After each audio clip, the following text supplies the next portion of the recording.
Channel. मैं अनाफ और BCom student. मैं आज आपके लिए बहुत ही इंटरेस्टिंग वीडियो लेके आई, जिसके अंदर हम स्टार्ट करेंगे सेल्स फोर्स मैनेजमेंट, एक नया सब्जेक्ट।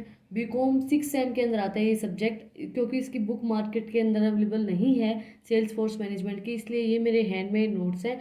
और जो सब्जेक्ट्स थे जैसे digital marketing, brand management, service marketing, उनके नोट्स भी मैं आपको चैनल पे अवेलेबल करवा चुकी हूँ। अगर आपने नहीं देखे तो आप चैनल पे चेक कर सकते हैं, अगर आपको उनके नोट्स चाहिए, क्योंकि उनकी बुक भी मार्केट के अंदर अवेलेबल नहीं होती है। तो आज की वीडियो में हम स्टार्ट करेंगे एक नया सब्जेक्ट सेल्स फोर्स मैनेजमेंट, इसकी यूनिट फर्स्ट से स्टार्ट करेंगे। यूनिट फर्स्ट के अंदर टॉपिक्स क्या दिए हुए हैं?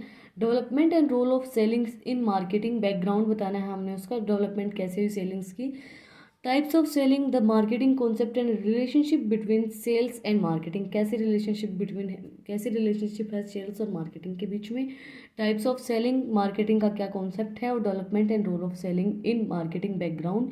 आज की वीडियो में हम करेंगे development and role of sellings in marketing background, और जो ये टॉपिक्स है ये हम इनके पार्ट्स के अंदर कवर करेंगे, अगले पार्ट के अंदर। तो आज की वीडियो में हम स्टार्ट करते हैं बैकग्राउंड। इसका बैकग्राउंड कैसे है? Perhaps no other area of a business activities give rise to as such discussions and between involves and those who are not involved as the activity known as selling। मतलब जो उसके अंदर discussion के अंदर involve होते हैं या नहीं होते हैं उन एक्टिविटीज़ के अंदर, उनको बोलते हैं सेलिंग। बिजनेस के अंदर सेल करना इन्वॉल्व होके या नहीं होके, this is not supervision when they are considered that so many peoples die from the livelihood either directly और इनडायरेक्टली फ्रॉम द सेलिंग। मतलब अपनी लिवलीहुड चलाने के लिए लोग डायरेक्टली या इनडायरेक्टली सेलिंग से जुड़ते हैं। Even those who have no direct involvement in the selling, जिनकी डायरेक्ट इन्वॉल्वमेंट नहीं होती सेलिंग के अंदर, in comes in to contact with they it in the their role as a consumer, perhaps because this is a familiar many peoples have a strong and often misplaced view about selling and salespeople.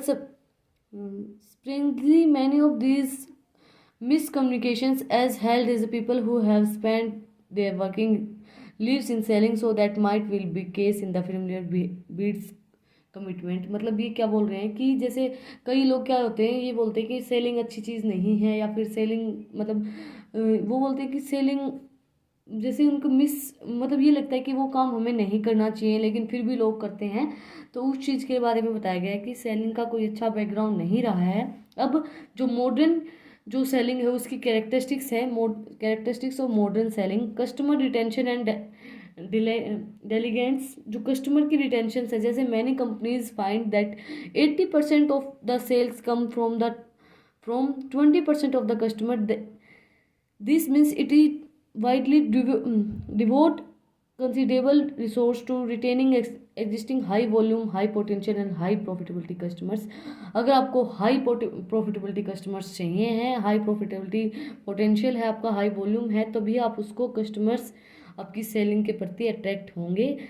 उसके बाद database and knowledge management, आपको सारा data collect करके रखना पड़ेगा कि आपको कौन सी चीज़ें सेल करनी के चाहिए, कौन सी चीज़ें मार्केट के अंदर अभी नीड है और हम वही चीज़ें सेल करें।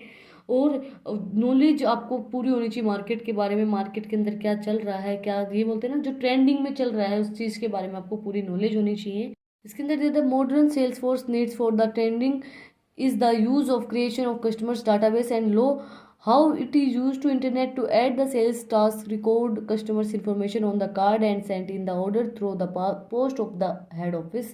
मतलब जो भी वो रिकॉर्ड है वो हेड ऑफिस तक वो आपको पोस्ट करना है। उसके बाद कस्टमर रिलेशनशिप मैनेजमेंट, कस्टमर्स के साथ अच्छी रिलेशनशिप बना के रखेंगे आप, तो आपकी जो आपका बिजनेस है वो लंबे समय तक चलेगा। लॉन्ग टाइम तक अगर आपको बिजनेस चलाना है तो आपको कस्टमर्स के साथ अच्छी बना के रखनी पड़ेगी, अच्छी रिलेशनशिप बना के रखनी पड़ेगी। अगर आप कस्टमर्स के साथ अच्छी रिलेशनशिप नहीं बना के रखेंगे तो आपका बिजनेस चलेगा कैसे? आपके प्रोडक्ट्स खरीदेगा कौन? कस्टमर ही तो प्रोडक्ट खरीदते हैं। तो आपको कस्टमर्स के साथ मिसबिहेव नहीं करना चाहिए, कस्टमर्स के साथ आपको अच्छे से आपकी रिलेशनशिप बना के रखनी पड़ेगी। Customer relationship management requires that the sales force focus on the long term and not simply on the closing the next sale. मैंने आपको बताया कि लॉन्ग टर्म तक आप सोचते हो कि सेल हमारी लंबे समय तक हो, तो इसलिए उससे अच्छी से रिलेशनशिप बना के रखनी पड़ेगी।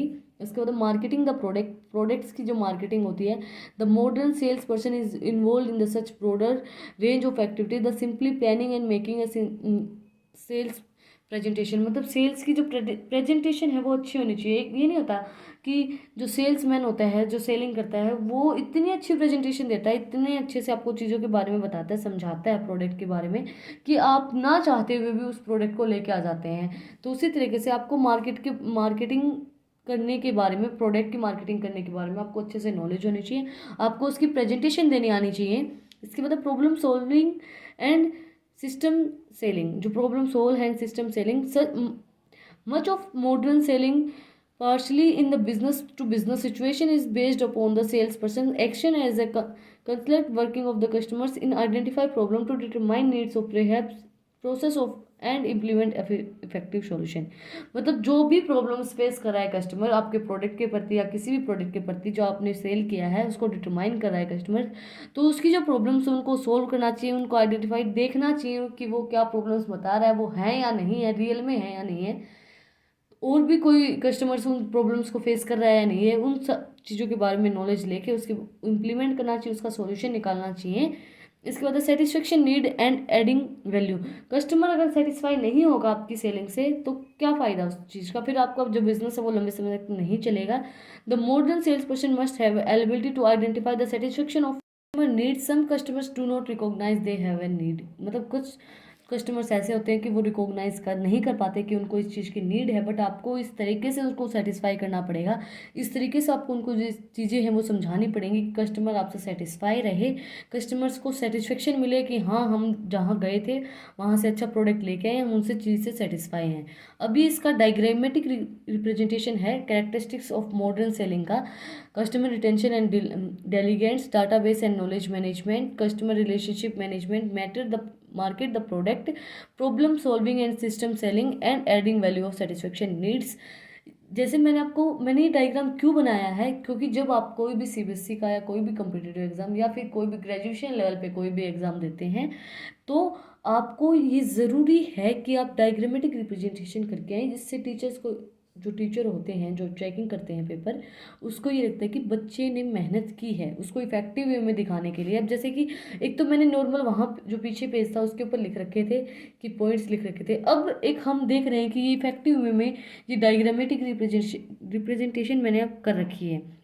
तो उसी तरीके से क्या है कि अगर आप डायग्रामेटिक रिप्रेजेंटेशन करते हैं किसी भी चीज़ की तो वो इफेक्टिव लगता है, वो पेज भी इफेक्टिव लगता है, वो टीचर को भी ये पता चलता है कि हाँ बच्चे को आता है, वो उसके अंदर मार्क्स ज़्यादा ही देगा, आपको कम नहीं देगा।